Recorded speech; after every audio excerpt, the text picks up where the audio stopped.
you send your kid off to school, wouldn't you want some peace of mind that there's going to be someone there looking after your kid? He's prepared to sign the bill. He will also be issuing a national emergency declaration at the same time. And if there's a connection, then there is a connection, if you know what I mean.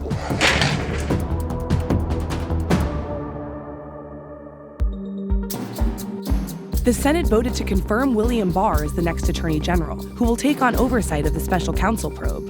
In his confirmation hearing, Barr wouldn't commit to making Robert Mueller's final report public, saying only that he'd be as transparent as possible. After a 4-day pay strike, Denver's public school teachers reached a tentative deal with the school district. It's a win for their union. Instead of increasing bonuses like the district wanted, more money will go toward a higher base salary, including cost of living increases.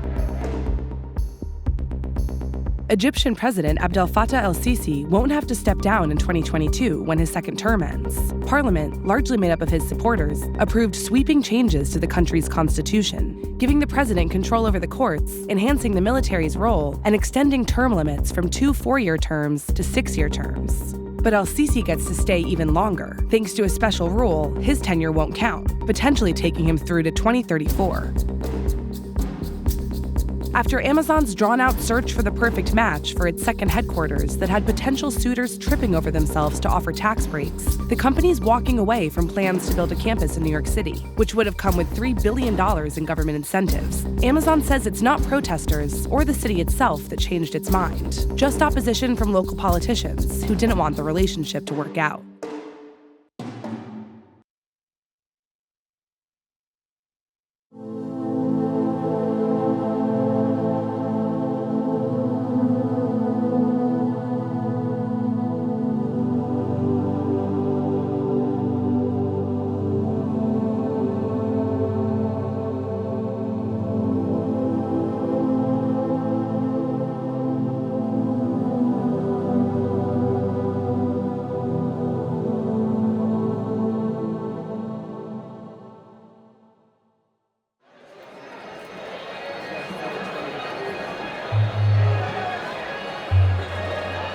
I'm gonna go to lunchroom.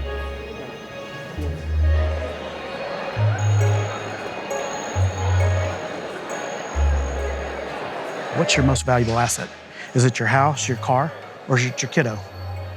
So when you send your kid off to school, wouldn't you want some type of protection or some peace of mind that there's gonna be someone there looking after your kid for their safety? Big man. What are you doing?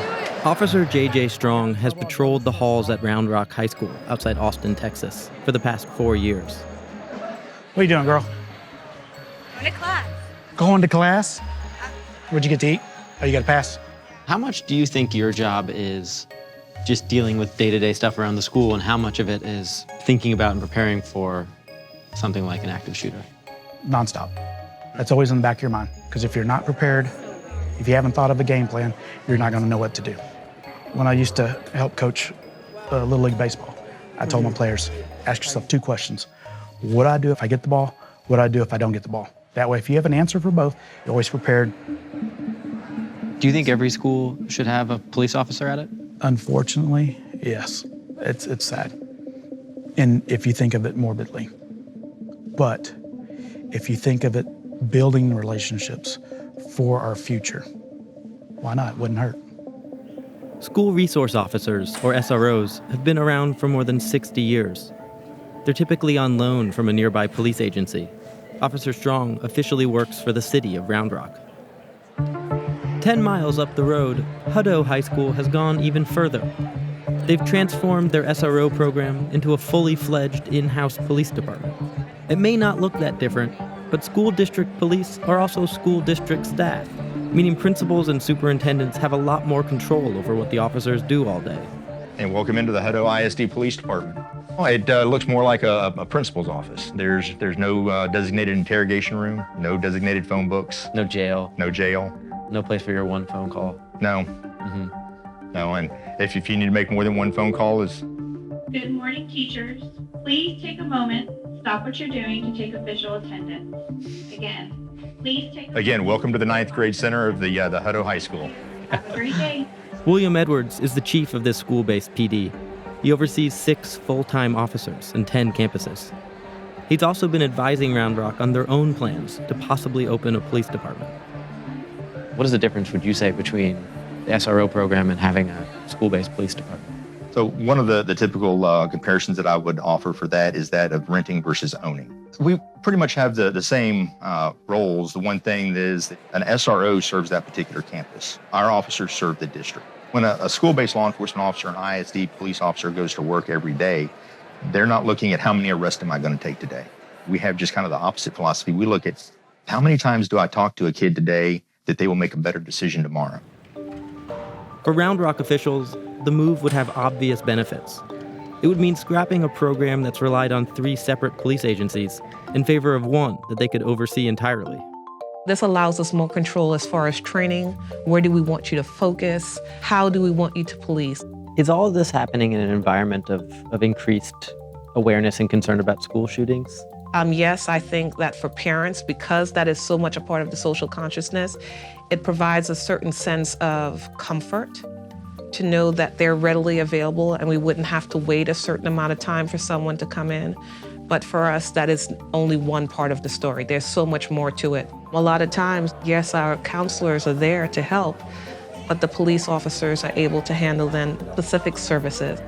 There's so much more that happens that people are not aware of.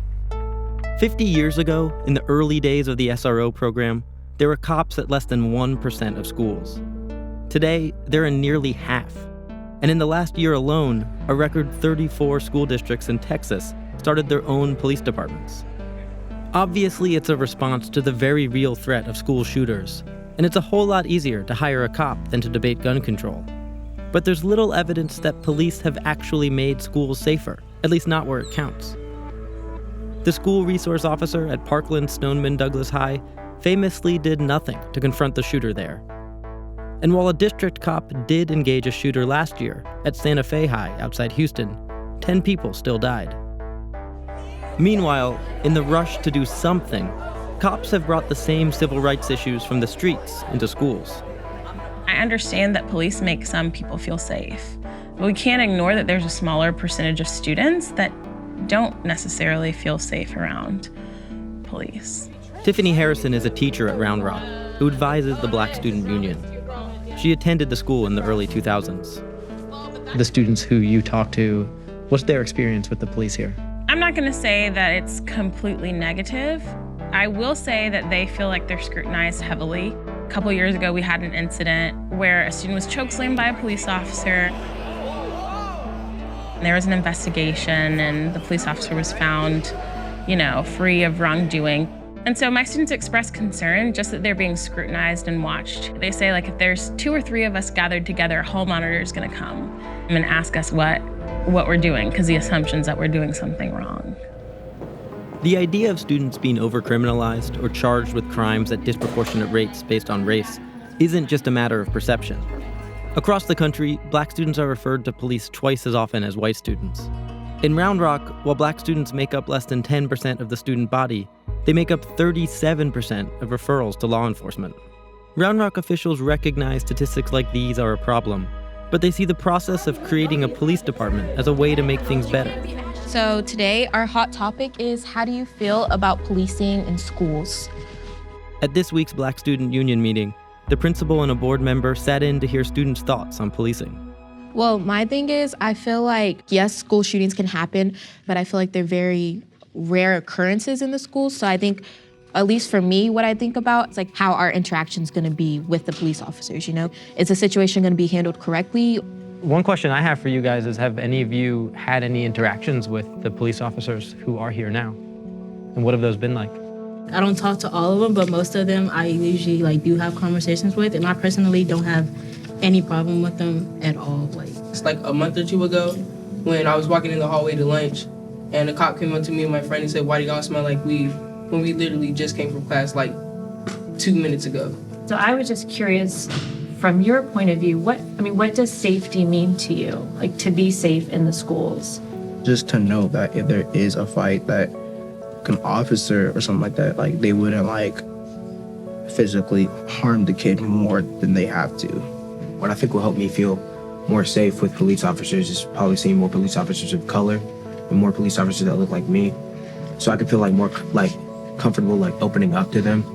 I definitely agree, because if I'm walking in the hallway and I see like 4 just white cops standing there, I don't have anything against them personally, but at the same time, there is that level of fear being a African-American male in America and not really knowing what's gonna happen when you walk past them. This is the dilemma that schools face today. Parkland, Santa Fe, and every new school shooting speeds the push for body scanners and bulletproof classrooms, and yes, entire police departments housed on campus. But for students of color and many more, all that security makes them feel less safe. And while people like Harrison and her allies do their best to resist these changes, they also know in the post-Parkland era, that fight is already over. Is there any chance that this school doesn't have police in it and at the end of this process? No, I think we'll have police in it. I just think the question is, will we leave the policing up to the municipalities, or will we take that on as a district? So it's basically, I mean, for whatever you're trying to achieve, you're really just chipping away at the edges. I mean, you know that a year from now, 5 years, 10 years from now, there will still be police here in Mountain. Right. I can't imagine it without it.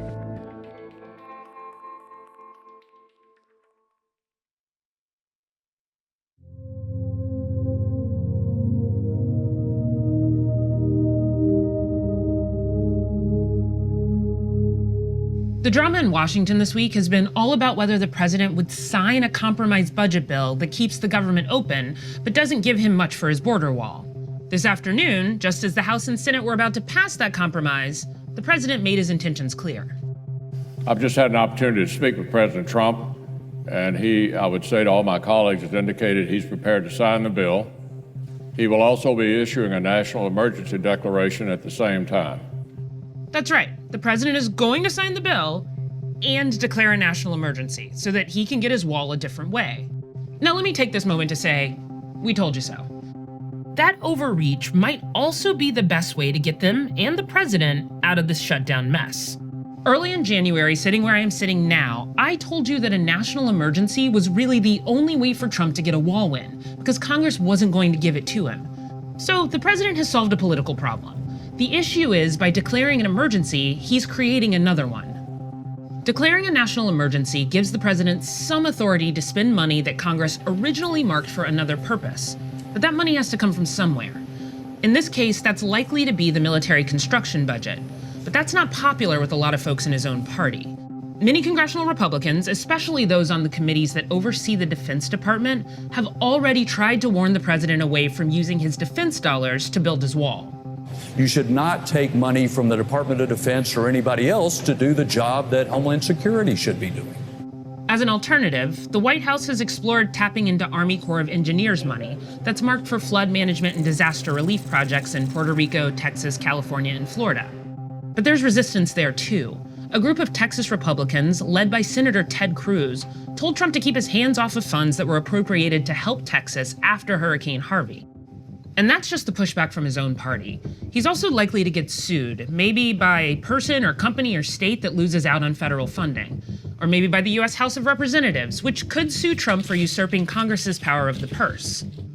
Did I ever say I was filing a legal challenge? You said Democrats. I may. That's an option, and we'll review our options. But it's important to note that when the president declares this emergency, first of all, it's not an emergency. The other thing is that as soon as Trump signs the bill, congressional appropriators will move on to figuring out fiscal year 2020 funding for the government. And this time, it will be in the back of their minds that Trump decided to go around Congress to get his wall, and they may make him pay for it in the next bill.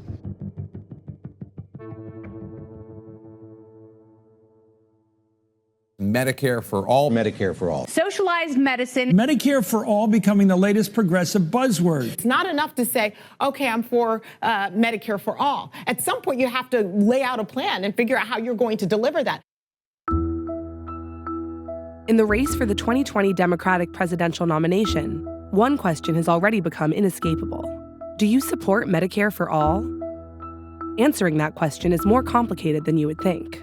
All the Democratic candidates agree on one broad goal. Every American should be able to get affordable, comprehensive health insurance. But that doesn't necessarily mean they're in favor of government-run, single-payer health insurance. So here's where everyone stands. Sherrod Brown and Amy Klobuchar are on the right side of the spectrum. They favor a moderate path to universal health insurance. They want the government to offer a public insurance option, and they just co-sponsored a bill that would allow people to be able to buy into Medicare at age 50. On the left are Kamala Harris, Bernie Sanders, and Kirsten Gillibrand. They all support a government-run single-payer system that would effectively prohibit private insurance, what they think of as real Medicare for all. Then there are the candidates who are in the mushy middle.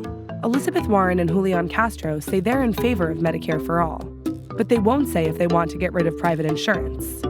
And Warren has said she can envision different ways of getting to universal coverage. Finally, Cory Booker and Beto O'Rourke have also expressed support for the concept of Medicare for all, but they've said they're fine with a system that lets people keep their private insurance if that's what they want to do. It isn't just the candidates who have complicated feelings about Medicare for all. Voters do too. A recent Kaiser Family Foundation poll found that a solid majority support the concept. But when people find out that it'll require higher taxes, or that it will mean they won't be able to keep their current insurance, that support drops from 56% to 37%. And this is the dilemma for Democratic candidates. Progressives love Medicare for all. Ordinary voters are ambivalent. What we're going to find out is whether you can appeal to the first group without alienating the second.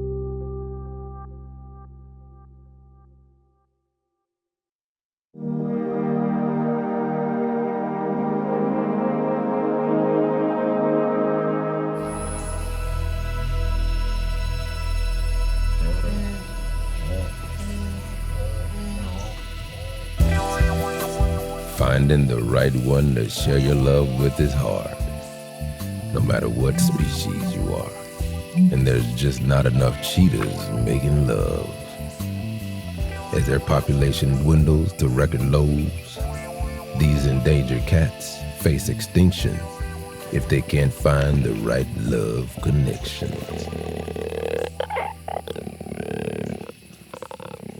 Here at Fossil Rim Wildlife Center in Texas, Jason Ahistis is wining and dining felines to play matchmaker.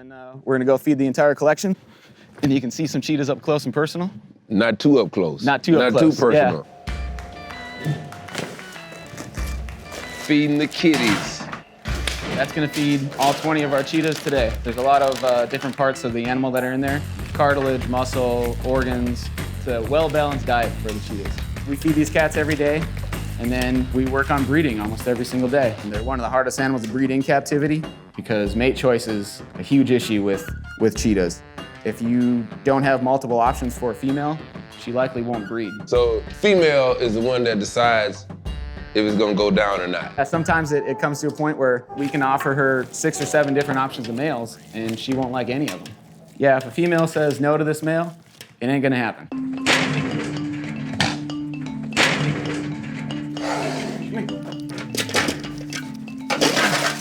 They're aggressive.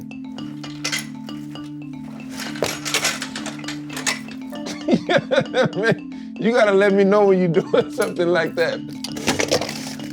Why do we need to breed so many cheetahs in the first place? Because their populations are dying off in the wild. You know, we're down to 7,000 animals. In the world, only 7,000 cheetahs. Mm-hmm. And a century ago, there was around 100,000 animals. What's happening to them? They get shot, they get trapped, poisoned.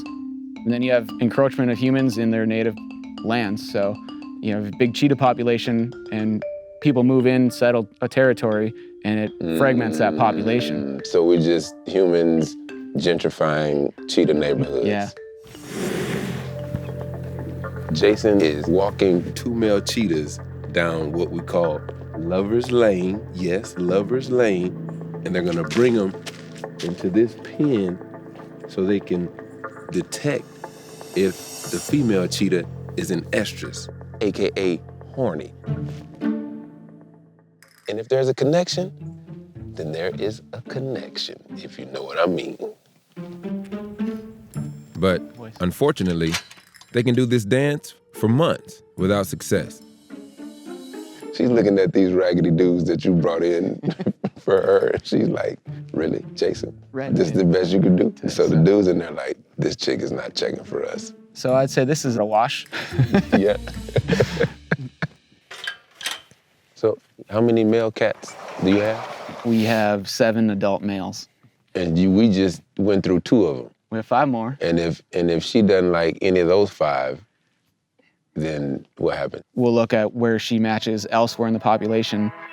That means other males located at facilities around the country will need to travel here for a chance at a love connection with this female, a stressful and expensive process that offers no guarantees of success. But something might change all that. Cheetah urine. You ready to do some research? Regina Masadi is trying to unlock the relationship between male cheetah urine and female cheetah mate choice by collecting samples from around the country. You're actually carrying a cheetah urinal right now. So female cheetahs are attracted to male cheetah urine. We want to figure out if that's the case or not. And if it is, how much easier would it be to ship urine across the country to see if a female likes it versus having to move an entire male? When the female goes around and investigates her territory, she's actually surrounded by different male territories out in the wild. And that's her way of learning about those males, figuring out if she likes them, how she's related to them, if they're healthy. And if she finds a scent that she likes, she'll probably stay in that area so she can meet that male and mate with him. So it makes sense that urine could be a way of attracting female. Wait, so there's data in the urine? There is data in the urine. So like in human language, it could be like if a woman could look at a dude and tell his credit score, emotional intelligence, how big of a house he has. It's pretty similar, yeah. I'm anxious to see what a cheetah urinal looks like. All right, ready? What's cool about male cheetahs is, you think about dogs and they kind of lift their leg and they pee down. Yeah. Cheetahs turn around and they actually aim up when they urinate. So we're gonna put it somewhere around here. So now we have to put in the receptacle to catch the urine. So we're just taking a syringe tube, put it down there. When the urine hits this, it's gonna flow down and into this collector. That's simple enough, makes sense. Hopefully that does the trick. So one of the ways that we can attract the males to urinate on this spot is they like to mark over and establish their territory. And so by putting new scents in their enclosure makes them want to mark on that. And one of the scents that makes them want to pee the most is cologne. And we've found that Calvin Klein obsession almost gets it every time. So we're gonna put just a little bit underneath here on the fence. But maybe if we just put the cologne on the male cheetah, the female cheetah would be attracted to There him. you go. We just need to start our own business. That's what I'm saying. Cheetah clone. Well, let's go see if we can get some urine.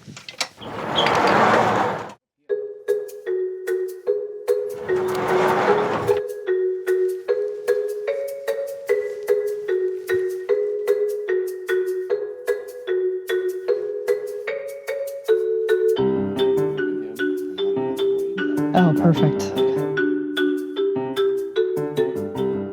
We just collected this cheetah urine, and what are we supposed to do with this now? So now we're gonna give it to the female to see if she reacts to it, if she's interested in it, does she show behaviors like sniffing it, pawing at it, and see if she spends more time with one than the other.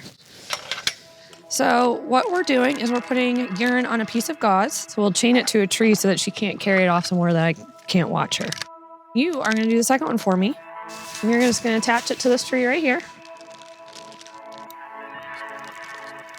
All right, now we're gonna see if this female likes either of these males.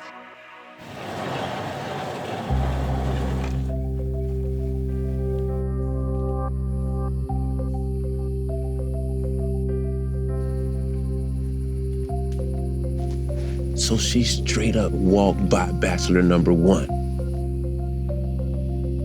Oh yeah, she's going for bachelor number 2. Okay, she's sniffing. She's biting it.